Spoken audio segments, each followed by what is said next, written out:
Hi everybody, it's Cindy at Upcycle Design Lab. In today's video, I'm going to be continuing with my craft room makeover, and in this episode, I'm going to be working on the cabinet behind me. Here's a quick shot of what it looked like when I started.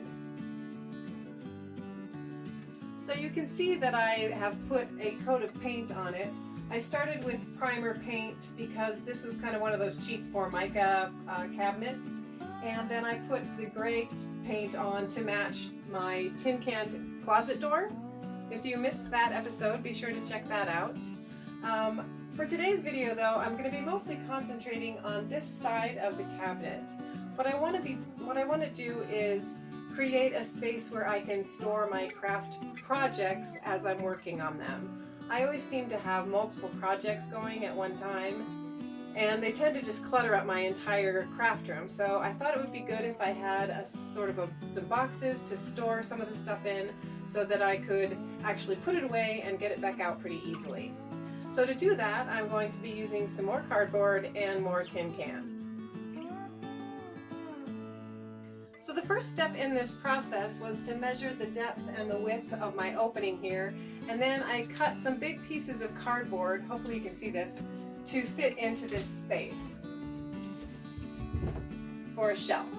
So I'm using 2 layers of corrugated cardboard, and the only thing you want to make sure is that your corrugation, I don't know if that's a word, but that the lines of the corrugated cardboard are going opposite directions on the top piece and the bottom piece so that it's more stable. So I used hot glue and Elmer's glue just to glue these 2 pieces together, and then I laid out my whole design with the cans and more shelves.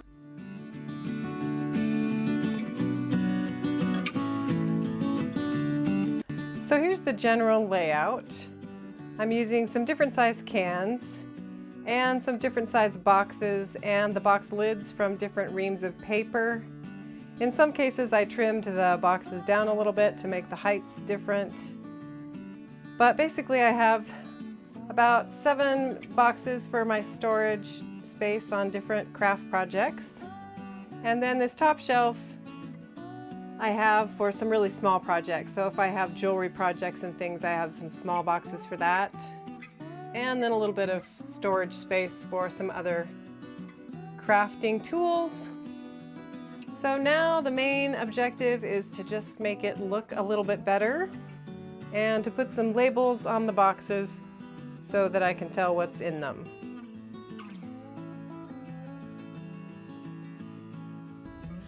So the first step, like I said, is to just take your 2 pieces of corrugated cardboard and to quickly glue them together. So I'm going to use my Elmer's glue and my hot glue and just tack them together. Not too worried about getting a lot of glue on there because there's not going to be a lot of pressure to separate the pieces.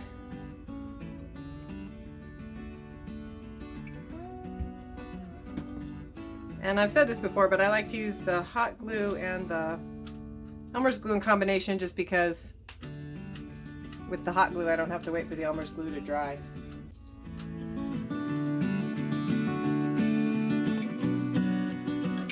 So the next thing I want to do is kind of clean up my edges. I didn't cut very straight or even edges. You could probably do a nicer job, but I'm just going to cover them up with some masking tape.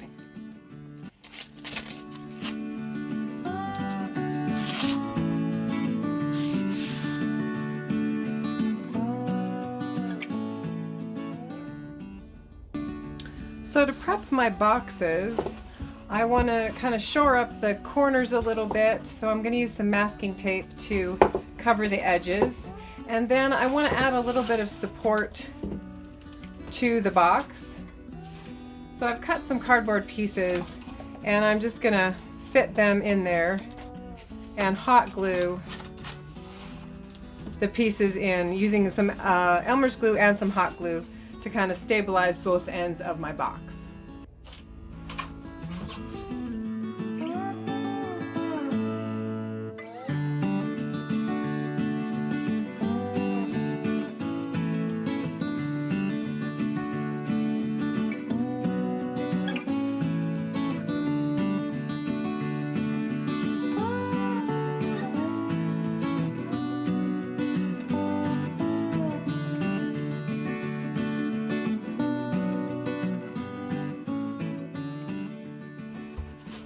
So my next step is to put a coat of primer paint on the box, and then I'm going to paint the boxes the gray to match my cabinet. So I finished painting my box. I've just put some gray on the outside and then I left it white on the inside. And you can see that the edge here is not finished. I didn't even really worry about getting all the way to the edge because I'm going to add some accent colors using some masking tape. So I have a couple of different colors that I'm going to be using. This is the teal color.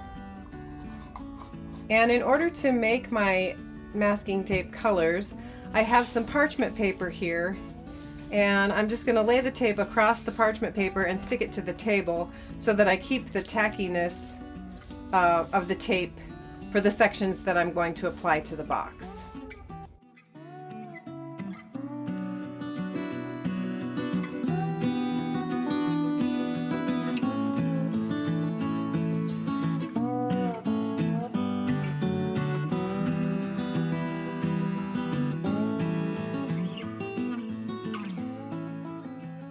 So the paint is dry on my masking tape and I'm going to go ahead and apply it to my box.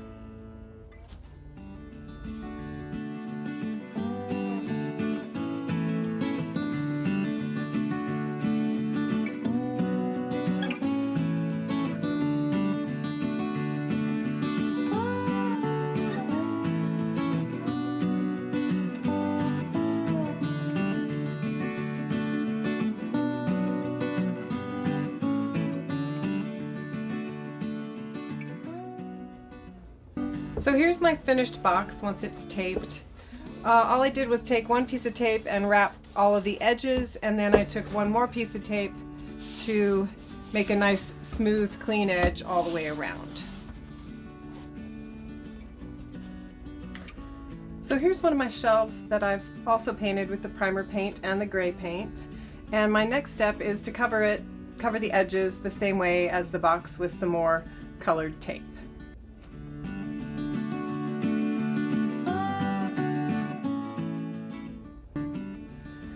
To finish the can part of this project, I've gone ahead and done my rusted finish on all of the tin cans.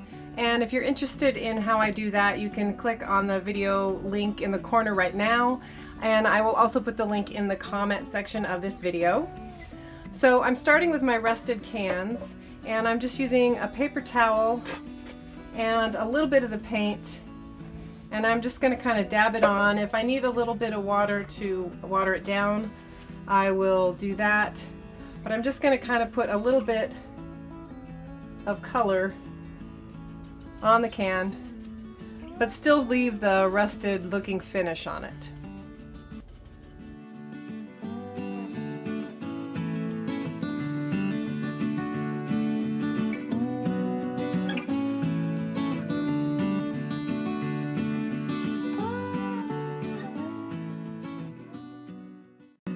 Just a note on the cans, I used a safety opener to get the lids off, so you can put the lid back on, and actually when the can is rusted, the can lid fits in there pretty tight, and I thought I was going to have to glue them back on, but it stays in there pretty well, and it keeps the can more stable.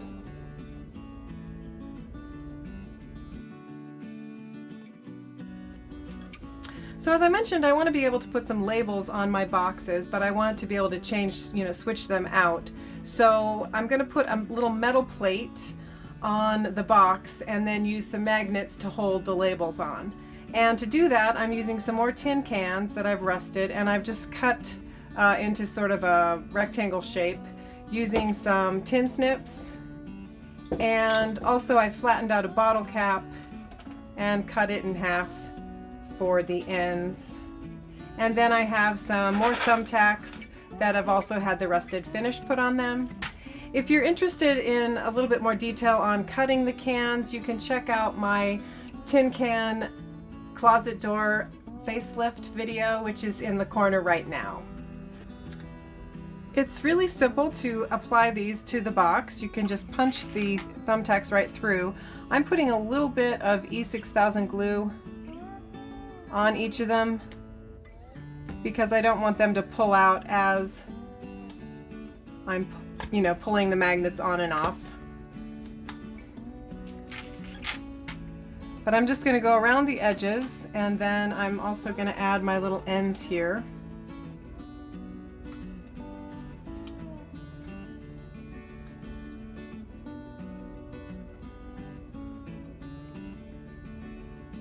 You just want to make sure that you have the thumbtack covering all the sharp edges. So I'm just going to continue all the way around, adding all the thumbtacks until my little plate is filled in with tacks.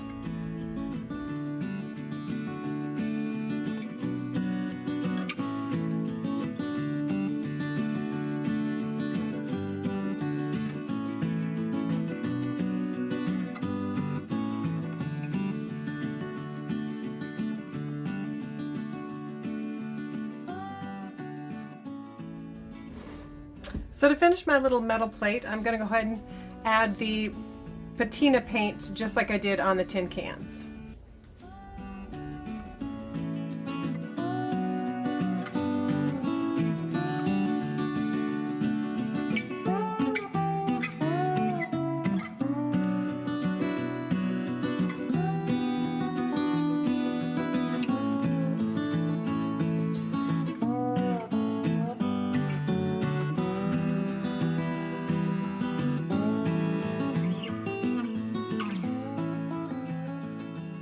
So I was planning just to use these magnets to hold on the labels that I was going to cut from some cardstock, but I ended up having some extra pieces of tape. So I stuck it to the cardstock and then trimmed it to make matching labels.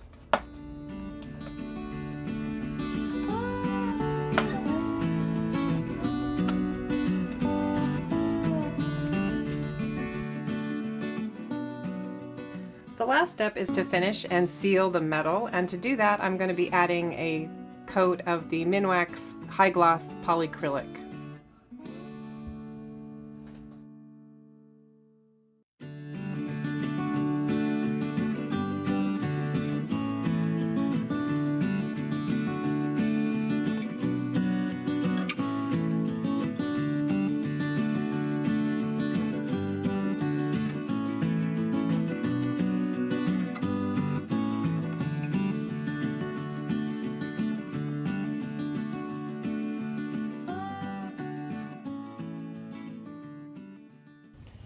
So here's a look at my color palette. I'm going to make each shelf a different color.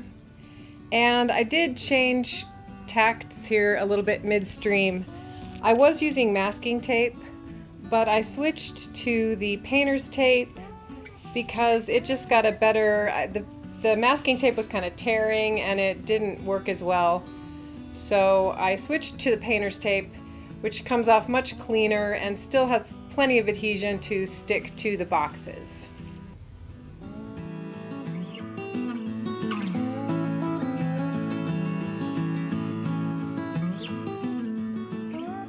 So here are my finished craft project boxes, and obviously I can't put a lot of weight in them with the cardboard shelves, but they seem fairly stable and sturdy, and I've already filled all of the big boxes. The smaller boxes are empty right now, except for this has a couple of extra labels in it, and this box I just covered with my book paper, which I also it's to match my cardboard wall, which was the first project in this craft room makeover series. And then for other small boxes, I had a bunch of styrofoam trays that I just painted in the matching colors to match the boxes and the shelves. So what I really like about this project, I think it turned out okay, but what I really like about it is just the functionality of it. I can take my project box to wherever I'm working and work on it, and then throw everything back in the box and put it away when I'm done. And I'm hoping that it will help me to keep my craft room a little bit more tidy. So a lot of the projects in this cabinet right now are for my craft room makeover. This one is a doorknob refinishing project. I've been saving a lot of tin foil from a burrito place that we like, and I think I'm going to use some twine and some tissue paper to refinish some doorknobs and handles. So be sure to stay tuned for that project. And if you haven't already, subscribe to this YouTube channel and be sure to check the bell icon to get notifications when I upload new videos. Also, if you enjoyed today's project, I'd really appreciate it if you give it a thumbs up. It helps my video and my channel to get noticed by YouTube. And I'm interested in any thoughts you have. You can leave those in the comments section. If you'd like more information on today's project, I'll put a link to my blog post in the comment section as well, and you can get a complete list of the materials and some more information there. So I think I mentioned this already, but I will also be linking all of my craft room projects in the comment section as well as they become available. So if you missed any projects, you can find the links in the comments as well. Thanks again for watching. I hope to see you soon, and happy upcycling.